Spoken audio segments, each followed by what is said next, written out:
Potion d'eau bénite, plantes, racines ou amulettes, voici ce qui fait la magie de ce rite, sujet de la chronique, de la rubrique plutôt, au cœur de nos cultures de cette édition.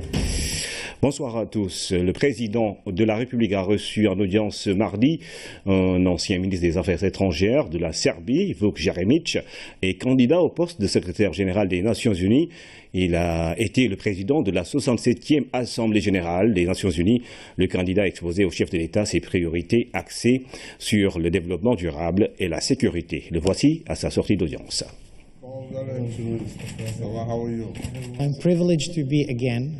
Je suis venu rendre visite au président Macky Sall parce qu'il y a l'élection du secrétaire général des Nations Unies en fin d'année.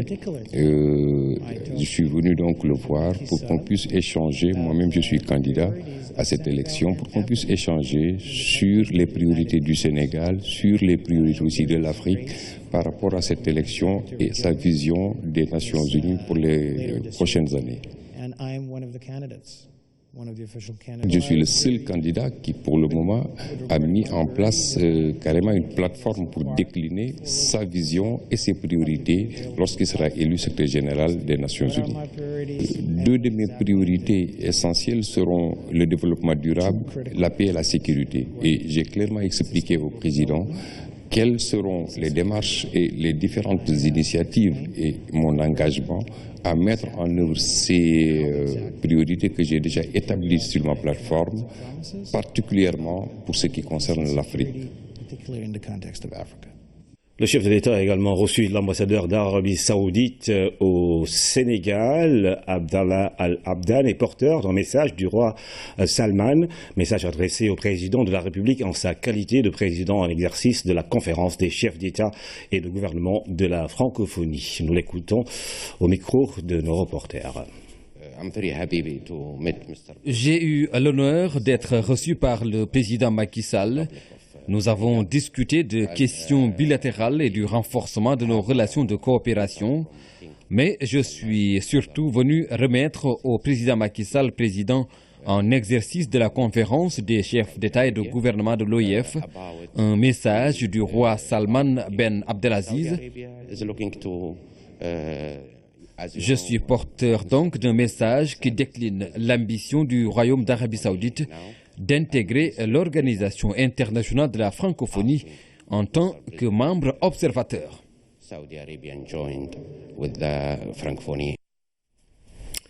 5 accords de convention ont été signés entre les communes de la région de Kédougou et l'entreprise Sabodala Gold Corporation d'un montant de 618 millions de francs CFA. Ce financement va servir à la construction d'infrastructures et à l'équipement de différents services des localités bénéficiaires.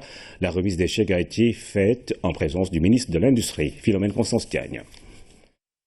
Plus de 600 millions de francs CFA distribués à 5 communes de la région de Kédougou dans le département de Saraya. Il s'agit de Sabadola, de Missira Sirima, de Khosanto, de Bengu et de Madina Bafé. Ces localités pourront à présent réaliser plusieurs projets et s'équiper. Ce sont des projets qui ont été proposés par les conseils municipaux de ces communes elles-mêmes. Donc c'est les conseils municipaux elles-mêmes, mais avec aussi l'assistance des services techniques départementaux, parce que c'est eux qui maîtrisent quand même aussi l'acte 3 de la décentralisation et la formulation des projets. Ça tourne autour des infrastructures scolaires. Vous avez entendu beaucoup de construction d'écoles, de réhabilitation de salles de classe, de construction de murs de clôture, de postes de santé. Beaucoup de forages ont été réalisés, beaucoup de jardins maraîchers, parce qu'aussi pour aider les femmes, vous savez, là-bas aussi c'est une zone à vocation agricole. Des parcs à bétail, de vaccination du bétail, mais aussi des équipements, des moulins à mil. Ce financement entre dans le cadre de la responsabilité sociétale d'entreprise. Sabadola Gold Corporation s'est investi pour faire bénéficier aux populations locales les retombées de l'industrie minière dans la zone. En juillet 2012, déjà, le président avait demandé que les entreprises s'impliquent davantage pour assister les communautés. Et depuis lors, en tout cas, nous avons vu quand même beaucoup d'améliorations. Déjà, sur les ressources que nous avions négociées en 2013, lorsque Sabodala voulait la mine de Oromine, déjà nous avions pu négocier 10 millions de dollars et sur les 10 millions de dollars, plus de la moitié est directement allée dans les communes aux environs de Sabodala. Et aujourd'hui, si vous regardez ces volumes qui sont en train de s'y mettre, c'est bientôt plusieurs milliards en l'espace de 2 ou 3 ans dans les communes aux environs de la mine de Sabodala. Je pense que c'est une initiative qu'il faut encourager et déjà dire, comme je l'ai dit, aux différentes communes, ça c'est déjà des montants qui dépassent des budgets de beaucoup de communes. Mais maintenant il faut déjà que aussi ces entreprises se préparent à d'autres alternatives de financement parce que les mines ne sont pas également inépuisables. En plus de ce financement, les 2 communes que sont Sabadola et Hosanto ont reçu les clés de leurs véhicules. Ces moyens de transport pourront aider dans le développement des activités déroulées dans les localités. Une révision du code minier dans le cadre de la RSE est aussi en perspective. L'intégration agriculture-élevage est devenue une réalité dans la commune de Nyit. Dotée de 600 hectares, une firme sud-africaine porte le drapeau des bonnes relations entre Pretoria et Dakar. Le ministre de l'Élevage et des Productions animales a salué l'expérience à travers les initiatives prises en matière de production de lait et de viande. Yorosar. C'est le village de Yaman, dans la communauté de Nyit, qui abrite l'expérience inédite de l'intégration agriculture-élevage des Sud-Africains. Ici, la ferme Sénégal-Afrique du Sud, Agriculture Sensa Agri, déroule une démonstration grandeur nature basée sur les potentialités foncières et hydrauliques de la vallée du fleuve. Ce que nous avons vu tout à l'heure comme animaux venant de l'Afrique du Sud qui sont très bien adaptés à nos conditions d'élevage ici au niveau de la zone de Nyit et de la zone de Kermomarsar, je pense que c'est des choses qui sont réplicables ailleurs. Les Sud-Africains exploitent 600 hectares à Nyit et produisent une grande variété de légumes exportés principalement vers l'Angleterre. Et leur chiffre d'affaires annuel ferait regretter à plus d'un opérateur économique sénégalais de ne pas faire confiance à l'adage selon laquelle la terre ne mange jamais. La commune de Kermomarsar, elle, a fait son mea culpa et entend consacrer plusieurs hectares de terre à l'intensification de l'élevage. Car c'est effectivement la modernisation de l'élevage entreprise par la ferme Sensagri qui a attiré l'attention de Mme Aminata Mbengue Ndiaye. Nous venons de voir par exemple dans le domaine de l'élevage des caprins, une race qui est capable donc de produire du lait, mais surtout d'arriver à un poids vif très important. Une chèvre qui peut aller jusqu'à 80 kg de poids, je pense que c'est important si nous voulons arriver à notre autosuffisance en viande. En matière d'alimentation, pour sédentariser le bétail, les Sud-Africains misent sur une herbe fourragère vivace, le maralfalfa, qui dispose d'un potentiel nutritif et d'une longévité appréciable. Les Sud-Africains disent s'inscrire dans la logique du plan Sénégal émergent et contribuer à leur manière à l'autosuffisance nationale en viande et en lait. Pourquoi élevage? Parce que nous avons une orientation claire et une clairvoyance par rapport au potentiel que le Sénégal offre en matière d'opportunités pour dire d'élevage. Il y a aussi le renforcement de la génétique qu'on peut développer avec des races qu'on a importées d'Afrique du Sud. On parle d'autosuffisance de manière générale, mais je pense que ça doit être dans tous les niveaux. Ici, c'est une composante complètement viande, avec en toile de fond un abattoir moderne de dernière génération, avec la technologie de pointe d'Europe et pourquoi pas aux normes standards internationales. Pour dire merci à ses hôtes, la ferme sud-africaine rend bien à Nyit son ouverture par le biais de la RSE, la responsabilité sociale d'entreprise. En plus d'un abreuvoir et de la priorisation des ressortissants de la commune pour les emplois, un poste de santé a été construit à Yaman avec, à la clé, tous les services dévolus à une telle structure dans la pyramide sanitaire. Nous parlons à présent de l'inauguration du marché de Noto Gouy-Diama. L'infrastructure a coûté plus de 100 millions. Elle est réalisée dans le cadre du PATMUR, projet d'appui au transport et à la mobilité urbaine. Les populations de la localité ont fortement salué cette nouvelle réalisation. Amidou Diop. Ce marché inauguré a coûté 150 millions de francs CFA et est financé par la Banque mondiale. Dans cette zone agricole, cet aménagement connexe est réalisé dans le cadre du projet d'appui au transport et à la mobilité urbaine PATMUR. La construction de ce marché a permis de libérer la route que les marchands de légumes occupaient. Je suis comblé, je suis satisfait Je n'ai pas de mots aujourd'hui pour vous dire ce que je ressens, parce que c'était un projet très ambitieux, mais très difficile. Et on a réussi aujourd'hui. Nous avons un marché qui a une dimension internationale. Nous avons un stade grâce à l'appui de la Giroud. Nous nous félicitons de cette réalisation, mais nous souhaitons aussi un marché pour les femmes du village.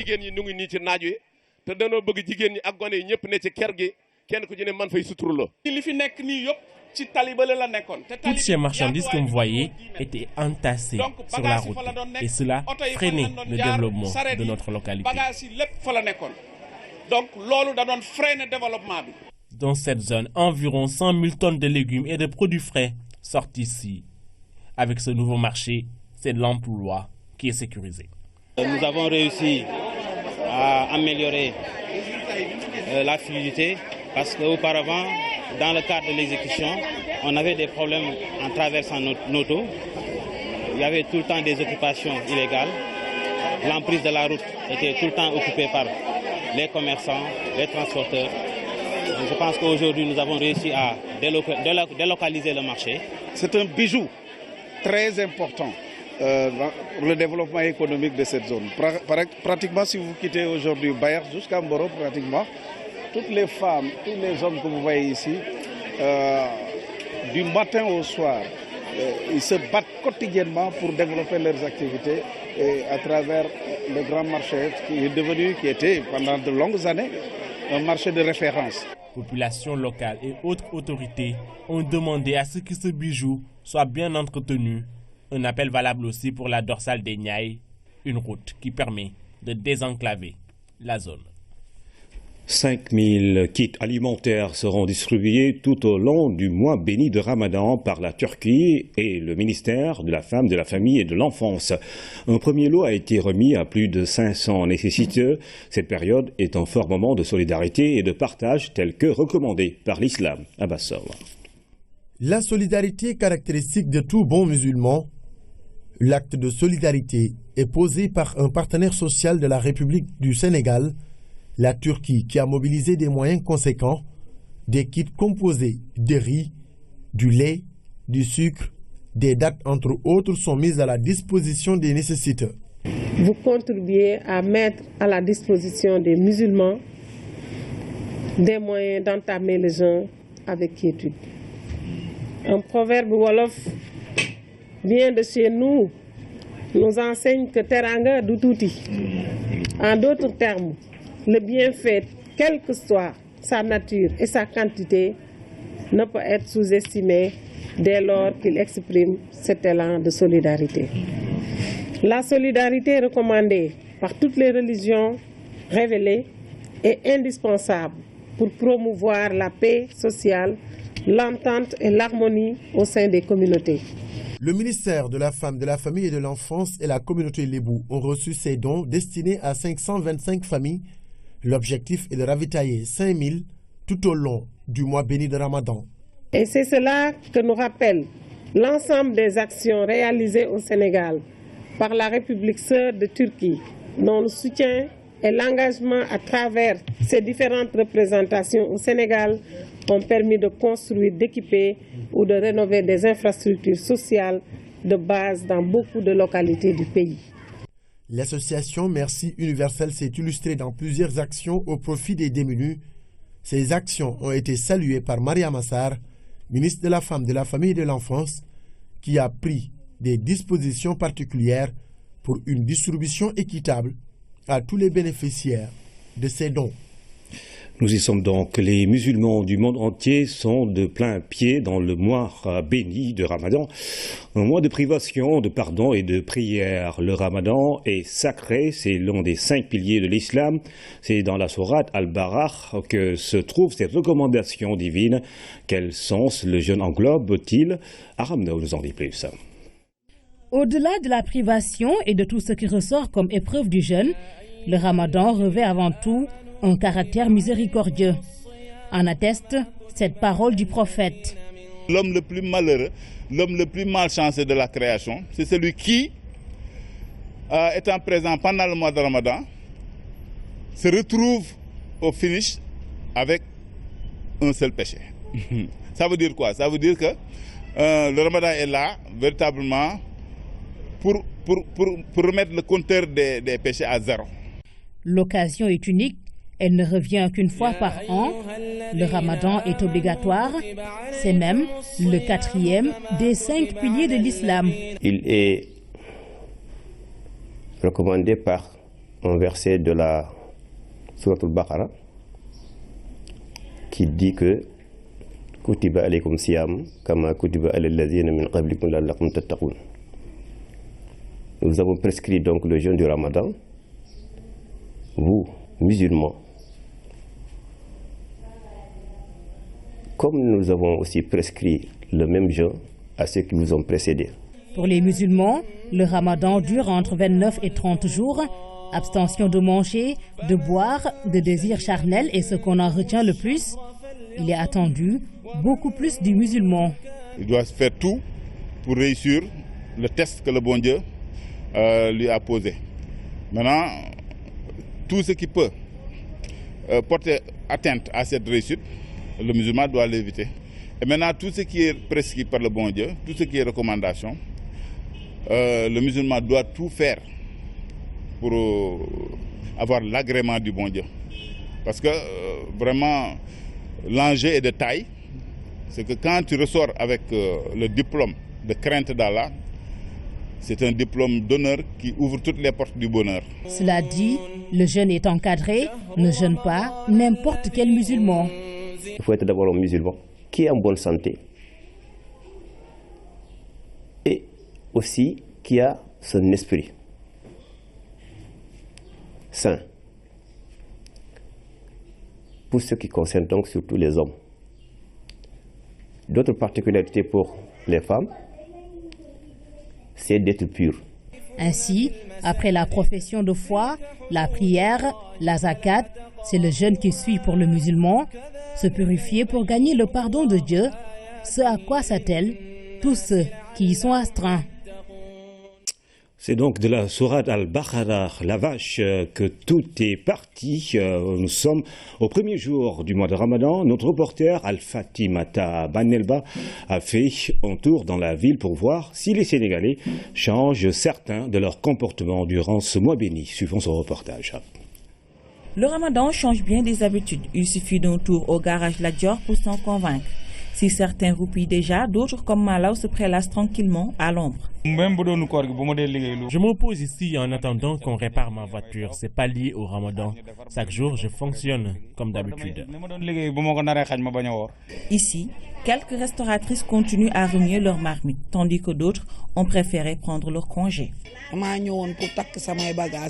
Je suis venue ranger mes ustensiles de cuisine parce que durant le Ramadan, je ne travaille pas.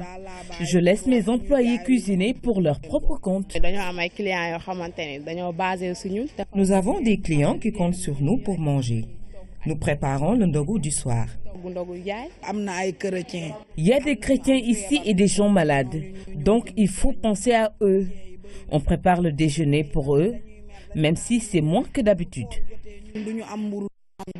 Du côté des transporteurs et autres garagistes, on avoue que le rythme reste tenu, même si quelques réaménagements s'imposent. Ce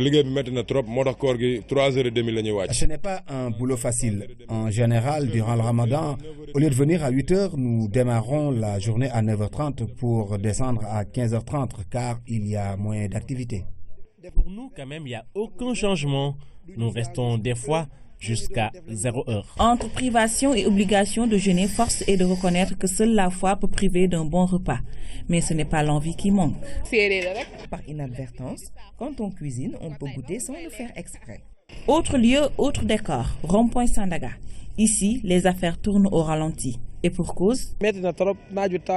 Vraiment, il n'y a pas beaucoup de bénéfices. En plus, les filles préfèrent porter des tenues traditionnelles durant ce mois. Du coup, on ne vend presque rien. Le commerce marche un peu, mais nous rendons grâce à Dieu. Ramadan rime aussi avec correction dans le port vestimentaire. Et cette jeune dame le confirme. Je change de garde-robe durant ce mois. Je porte des tenues correctes et adaptées au mois béni. Les filles préfèrent les robes longues et les jupes à la place des tenues sexy. Elles s'habillent toutes correctes. Premier jour du mois béni, dans le secteur informel, certaines habitudes changent déjà. Entre réaménagement des horaires, commerce au ralenti et congés, chacun essaie de trouver la juste mesure adaptée au Ramadan. Dévotion, privation, solidarité, abstinence, autant de mots qui reprennent tout leur sens durant le mois de Ramadan. Pour autant, ces valeurs universelles se doivent de défier le temps et ne s'appliquent pas qu'à ce mois, certes multiplicateur de bienfaits. Pour les le Ramadan a des allures d'examen de passage dans le combat continuel contre l'ego. Ramadan, pour que le mois soit béni, c'est une chronique signée Seydina Nuntico. C'est le mois qui porte la foi au pinacle. Le mois qui ne prône pas le mois, mais le retour à soi. Magnanimité avec les transcendés, rapprochement vers le transcendant. Durant le Ramadan, ils sont ainsi plus d'1 milliard d'individus dans le monde qui s'évertuent à davantage se libérer de contingences au périmètre de leur être. Cette quête, l'analyser à la surface, la bornerait au seul fait de ne pas manger et boire, de prêcher la bonne parole et bannir la bénissance que durant un temps limité. En profondeur, on comprendra que par le jeûne, le musulman cherche à réconcilier le corps et le cœur. La privation du premier nourrit, purifie le second pour qu'il soit meilleur en tout temps. Dès lors, ce don de soi se doit d'être perpétuel. Et là, il ne s'agit nullement d'une invite à la diète continue, que les sérères se rassurent. C'est que la logique temporelle d'un mois endure l'être dans sa privation de besoins essentiels pour le libérer définitivement de ceux superficiels. Elle s'applique à la nécessité pour le musulman de saisir les opportunités qui s'offrent à lui, puiser dans la source abondante qu'il est davantage en ce mois béni. Une fois le 4e pilier de l'islam accompli, on ne doit alors en aucun cas céder à l'outrance après l'abstinence, la nonchalance après la résistance, l'inobservance après avoir eu souvenance. Ramadan, pour que le mois soit béni. Ramadan Moubarak, Seydina, avec une bonne santé. Santé justement, l'heure est à la restructuration des mutuelles existantes pour les rendre conformes aux orientations de l'Agence de la couverture maladie universelle. À la Patte d'Oie, la mutuelle de la localité la plus connue s'est soumise à cet exercice avec l'appui de l'Agence de la CMU qui d'ailleurs accompagne l'implantation de nouvelles mutuelles. Elles sont près de 70 rien qu'à Dakar, Omar Tchaoua. Forte mobilisation des habitants de la Patte d'Oie, des environs et de même beaucoup plus loin pour cette assemblée générale de restructuration de la mutuelle de santé Andediapo. Elle est née il y a presque 10 ans. Au-delà de la Patte d'Oie, nous avons des adhérents de Grand F, des parcelles, de Wakam, de Pikine, partout, parce que c'est l'une des premières mutuelles fonctionnelles. Depuis 5 ans, nous faisons des prestations de soins. Lorsqu'on l'a créée, la politique de couverture maladie universelle n'était pas encore adoptée. Maintenant que c'est devenu une option résolue des autorités, il faut mieux formaliser les mutuelles et au besoin les restructurer pour qu'elles soient conformes aux orientations de l'agence. Concernant le processus de mise en place et de restructuration des mutuelles de santé au niveau de la région de Dakar, tout se passe très bien, surtout grâce à l'implication des autorités administratives, mais également l'implication des autorités locales. L'Agence de la couverture maladie universelle accompagne et aide les mutuelles à bien s'organiser pour répondre correctement aux sollicitations des adhérents. Au total, c'est 69 mutuelles à restructurer et 69 mutuelles à implanter. Aujourd'hui, nous avons plus de 1000 adhésions au niveau de cette mutuelle. Si vous y ajoutez également les bénéficiaires du programme de bourse de sécurité familiale, nous avons vraiment une bonne dynamique d'adhésion qui se manifeste au niveau de la commune de Patte d'Oie. Après la restructuration, la direction de la mutuelle va bénéficier d'une formation administrative et financière grâce à l'agence de la CMU. Un ASP, un métier. L'initiative de l'Agence d'assistance à la sécurité de proximité consiste à offrir une formation à ces jeunes qui ont intégré ce nouveau corps. Après 4 ans de volontariat, la question de leur insertion professionnelle dans d'autres secteurs est à l'ordre du jour, à Matam notamment, au Moukalsoum Sala. Après 2 ans de service, l'Agence d'assistance à la sécurité de proximité entame une nouvelle orientation. Un ASP, un métier, vise l'accompagnement de ces engagés civiques à avoir une qualification pour une réinsertion dans la vie professionnelle après les 4 années de volontariat. On a 72 métiers Donc le ministère de la formation professionnelle a offert ces 72 métiers à l'ensemble des ASP, donc sur toute l'étendue du territoire national. Mais ces métiers consistent l'élevage, l'aviculture, l'agriculture, la riziculture, vraiment les métiers qui sont aujourd'hui au cœur du dispositif du plan Sénégal émergent. C'est pourquoi on a vraiment orienté les ASP dans ces métiers afin qu'ils soient nos capacités, d'autant plus que certains même, ils se donnaient à l'agriculture. Par exemple, le PRODAC a signé une convention avec nous. Dans les DAC, naturellement, on va envoyer les ASP pour vraiment non seulement assurer la sécurité, mais aussi être des exploitants agricoles. Maintenant, après cette formation-là, nous avons essayé d'accompagner l'insertion professionnelle de ces ASP. Un apport de formation va effectivement accentuer, n'est-ce pas, ce background-là qu'ils ont accumulé et ensuite leur permettra, même un jour, une fois sortis, n'est-ce pas, dans le corps, trouver autre chose. Parce que c'est une bonne chose. Le Fonds de financement de la formation professionnelle, le projet des domaines agricoles communautaires, l'Agence nationale pour la promotion de l'emploi des jeunes, des structures qui comptent à travers un partenariat accompagner ce programme. Le DG de l'Agence d'assistance à la sécurité de proximité a aussi rassuré quant à l'amélioration qui sera apportée aux conditions de travail de ces agents. Il va falloir que l'ensemble des autorités administratives, des ministères, s'inscrivent sur leur ligne budgétaire de 2007, vraiment une contribution financière. C'est ce qui va permettre aux ASP d'avoir des conditions meilleures et à l'agence d'avoir des conditions meilleures et une pérennité. Et je pense que ça pourrait se comprendre, d'autant plus que tout le monde vraiment salue le travail des ASP. Les agents de sécurité de proximité de Matam ont à leur tour salué cette initiative des autorités et montré tout l'intérêt qu'ils accordent à ce programme. Le début de la formation est prévu à la fin du mois de Ramadan. La PIX a célébré la journée mondiale de l'environnement à Thiaroye-sur-Mer. L'événement a été consacré à la sensibilisation pour montrer à la population les procédures pour lutter contre les inondations. L'environnement étant au cœur du projet autoroute à péage à Wanyai. Devant les inondations, quelles actions entreprendre pour garantir le bien-être des populations? C'est le thème qui a été choisi pour célébrer la journée de l'environnement à Thiaroye-sur-Mer. Initiative zéro déchet, c'est le credo de la PIX. La PIX a organisé cette rencontre pour afficher tous les projets concernant la préservation de l'environnement dans la banlieue. L'État est en train d'investir de l'argent, accompagné par des partenaires techniques et financiers, un montant d'environ 23 milliards de francs CFA pour la réalisation d'ouvrages de drainage des eaux pluviales et de réception de ces eaux, des ouvrages également, des infrastructures routières, donc de réhabilitation de routes pour améliorer la mobilité et également des équipements socio-collectifs tels que des écoles, tels que des cases des tout-petits, des maisons de la femme et des marchés. Réaliser une série de bassins de rétention et des collecteurs pour drainer les eaux pluviales dans la commune de Thiaroye-sur-Mer, mais aussi améliorer la mobilité urbaine, entre autres, sont quelques projets cités. Tout le monde sait que Thiaroye-sur-Mer, c'est une commune qui est à proximité de la baie de Hann. Donc, ce qui touche la baie de Hann n'épargne pas Thiaroye-sur-Mer.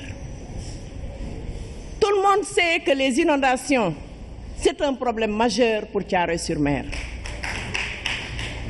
Nous avons longuement lutté. Le maire a fait beaucoup d'efforts. L'environnement est au cœur du projet autoroute. L'autoroute à péage Dakar-Diamniadio va relier plusieurs localités. La PIX informe régulièrement les populations pour procéder à l'aménagement de plusieurs infrastructures routières. Et puis la production semencière intéresse beaucoup le WAP-PPAO, programme pour la productivité agricole en Afrique. Lors d'une tournée, de nouvelles variétés d'arachides ont été présentées. Elles seront bientôt homologuées, ce qui permettra aux producteurs d'avoir des variétés plus résistantes et à cycle court. Hamidou Diop. Avec beaucoup d'attention, ces techniciens du WAP-PPAO et de la Banque mondiale écoutent la liste des nouvelles variétés d'arachides qui sont expérimentées ici au CNRA de Bambey. 10 variétés que l'ISRA, l'Institut sénégalais de recherche agricole, compte bientôt homologuer. C'est la variété Rafetkar, Taru, Adja, Goudiaby, pour ne citer que celle-là. Donc c'est des variétés qui, du point de vue de la productivité, sont très intéressantes. Mais également, elles intègrent cette précocité qui permettra de faire face aux contraintes liées donc au changement climatique. Ces variétés-là permettent d'augmenter de façon sensible la production. Il y a aussi, on intervient sur toute la chaîne des valeurs. La reconstitution du capital semencier intéresse au plus haut niveau les autorités du pays et les partenaires techniques et financiers. La Banque mondiale compte ainsi apporter dans ce volet une enveloppe supplémentaire de 20 millions de dollars. Ce fonds va contribuer par rapport à la reconstitution du capital semencier arachide. Donc cette année, nous envisageons à travers ce fonds la collecte et la distribution de près de 40 000 tonnes de semences certifiées, si disponibles réellement sur le terrain, et donc les distribuer à travers donc aussi une plateforme électronique qui a été mise en place et qui va permettre d'assurer toute la transparence dans la distribution. Au cours de cette tournée, le programme agricole pour la productivité agricole en Afrique de l'Ouest s'est particulièrement intéressé aux semences, à leur production et conservation, avec le travail mené à la base par les coopératives. Ici à Thiaré, dans la région de Kaolack, les producteurs ont expliqué tous les obstacles qu'ils rencontrent et ont montré aussi leur satisfaction au WAP qui leur a offert ces magasins de stockage et cette bâche cocon. parce que nek ni semence bi do ko perte même su fekkente ne ni ma ko gisee ni boudé amul ben problème continuer mën nga ko denc pendant 2 ans. Il y a 4 magasins qui ont été construits par le WAP. Cela va améliorer notablement la qualité et les quantités de semences qui sont stockées dans ces différents lieux.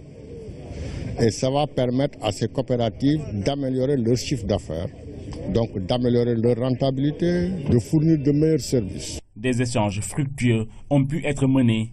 Le programme agricole pour la productivité agricole en Afrique de l'Ouest a pris note des avis recueillis, ce qui lui permettra d'adapter sa stratégie d'appui envers les agriculteurs.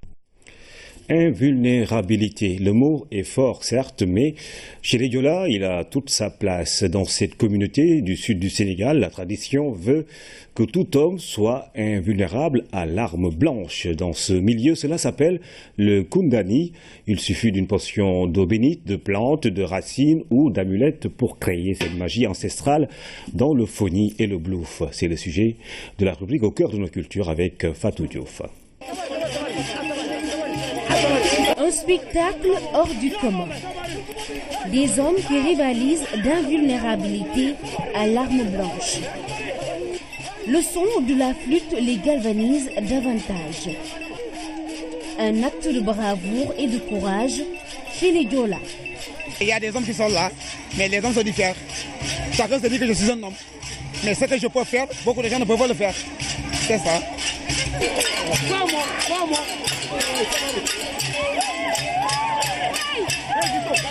Je suis né à Dakar, j'ai grandi à Dakar. Puis je suis parti en Casamance, ça ne fait pas longtemps. Donc j'ai commencé à pratiquer ça cette année. Ouais. Mais mes ancêtres, c'est vrai que mon père le faisait. Mais le père le faisait. Mais moi, c'est cette année que j'ai commencé à le faire.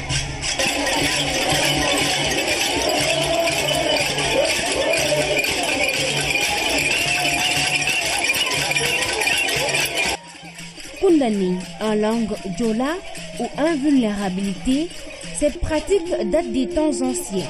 Les hommes initiés se versent de l'eau bénite, de plantes, de racines ou portent des amulettes. Ainsi, ils sont invulnérables à l'arme blanche et au fusil. C'est une sorte de protection mystique contre l'ennemi. On consomme des racines. Il y a de l'eau bénite, mais il y a aussi les racines. Mais ce qui est plus fort, c'est les racines. Ouais. Écoutez, là, il y a des racines qui sont à l'intérieur. Là, je vois, je prends le couteau, qui essaye. Ouais. Si tu es invulnérable, bon, ceux qui te connaissent, ils n'oseront pas s'affronter à toi. Ouais, maintenant, bon, c'est souvent ça se fait. Il y a des gens, c'est permanemment, surtout avec les agressions, ils se promènent avec. Ils sont invulnérables. Soit c'est des gris-gris, soit c'est des potions qui se sont lavées, soit des trucs qu'ils ont mangés. Le Koundani est plus pratiqué par les Diola du Foni et du Blouf. Dans le Bignona, À l'époque, les hommes s'adonnaient à ce rituel lors des funérailles d'une vieille personne. Dans la tradition chez nous, si c'est nous dans un Boulouf, au Moulom, c'est pendant les fêtes funéraires, quand un vieux décède. Bon, maintenant, avec l'échange des ethnies, et surtout le Fogni, c'est eux qui étaient très ancrés dans tout. Maintenant, c'est presque général au niveau du Boulouf. Et presque dans toutes les circoncisions, si vous allez, presque certains, s'ils ne voient pas ça, ils ne sont pas contents. Ça joue un rôle quand tu me vois en train de le faire. Tu vois comme les gens me suivaient. Les gens me demandent, mais qu'est-ce que tu fais? Mais c'est pas possible. Ça fait partie de l'animation.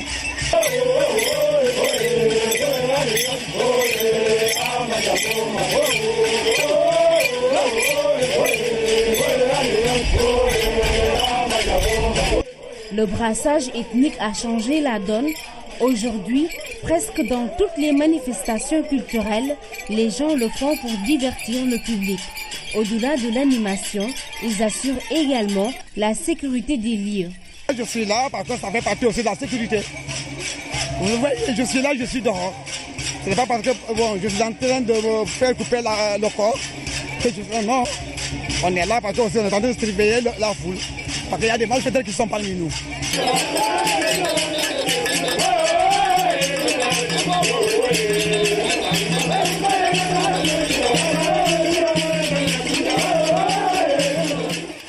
Ainsi, tous les dimanches, les jeunes de Moulamp s'initient aux rites et danses initiatiques du Boukout édition 2016. Le rituel du Koundani va rythmer les festivités avant la rentrée dans les bois sacrés.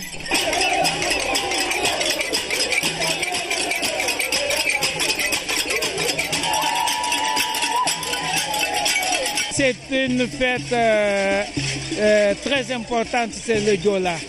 C'est l'initiation, ce qui permet à la génération de passer à une étape supérieure des initiés.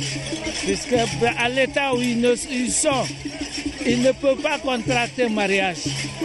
Et là, ça fait presque aujourd'hui 36 ans, parce que la dernière, elle a eu lieu en 80. Et donc, cette génération, c'est une génération qui est née soit en 80, soit après 80.